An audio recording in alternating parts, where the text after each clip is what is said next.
ప్రపంచంలో ఎన్నో పండుగలున్నాయి, కాని ఎందుకు ఒకే ఒక్క రాత్రిని దివ్యమైనది, పవిత్రమైనది, మోక్షాన్నిచ్చేది అనంటారు? అది మహాశివరాత్రి. ఈ రాత్రి జాగారం చేస్తే పాపాలు కరిగిపోతాయని అంటారు, మనస్సు ప్రశాంతం అవుతుందని అంటారు, కర్మబంధాలు కూడా కట్టవుతాయనంటారు. కాని నిజంగా ఈ రాత్రి వెనుక ఉన్న తత్వమేమిటి? ఈ వీడియో చివరి వరకు చూడండి. మీరు మహాశివరాత్రిని ఇంకెప్పుడూ సాధారణ పండుగలా చూడరు. శివుడు దేవుడు కాదు, ఒక తత్వం. శివుడు అంటే కేవలం దేవాలయంలో ఉండే విగ్రహం కాదు. శివుడు అంటే శూన్యం, నిశ్శబ్దం, అనంత చైతన్యం. మనలో ఉన్న ఆలోచనలు ఆగిపోయే స్థితి, అహంకారం కరిగిపోయే క్షణం, అది శివస్థితి. అందుకే తత్వశాస్త్రం చెబుతుంది, శివుడు బయట కాదు, మన అంతరంగంలో ఉన్న చైతన్యం. మీరు అంగీకరిస్తారా? కామెంట్లో తప్పకుండా చెప్పండి. మహాశివరాత్రి ఎందుకు రాత్రి? ఒక గొప్ప రహస్యం ఉంది. శివుని పూజ పగలు కాదు, రాత్రి. ఎందుకు? రాత్రి అంటే చీకటి. చీకటి అంటే తెలియని భయం, మనలోని అజ్ఞానం. మహాశివరాత్రి అంటే అజ్ఞానం నుండి జ్ఞానానికి ప్రయాణం. బయట చీకటి ఉన్నా లోపల వెలుగు వెలిగే రాత్రి. అందుకే జాగారం చేస్తారు.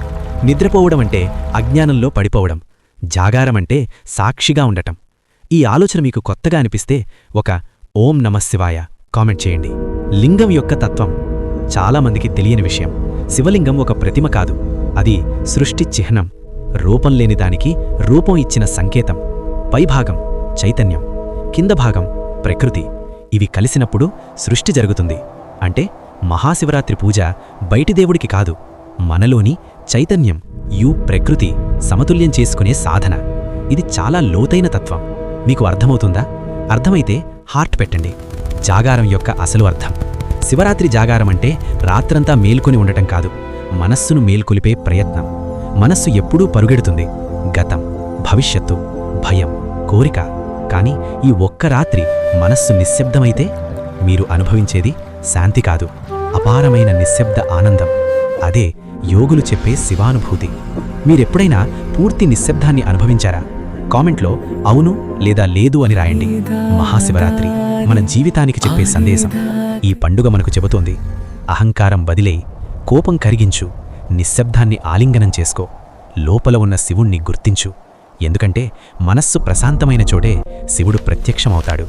బయట ప్రపంచం మారకపోయినా లోపల మార్పు వస్తే మీ జీవితం మొత్తం మారిపోతుంది. ఈ మహాశివరాత్రి దేవాలయానికి వెళ్లే ముందు ఒక్కసారి మీ హృదయంలోకి వెళ్ళండి. బయట శివుణ్ణి వెతటకండి, లోపల ఉన్న నిశ్శబ్దాన్ని వినండి. అక్కడే నిజమైన శివుడు ఉన్నాడు. ఈ వీడియో మీ హృదయాన్ని తాకితే లైక్ చేయండి, షేర్ చేయండి. ఇలాంటి లోతైన ఫిలాసఫీ వీడియోల కోసం ఛానల్ను సబ్స్క్రైబ్ చేయండి. మీ అందరికీ హృదయపూర్వకంగా మహాశివరాత్రి శుభాకాంక్షలు.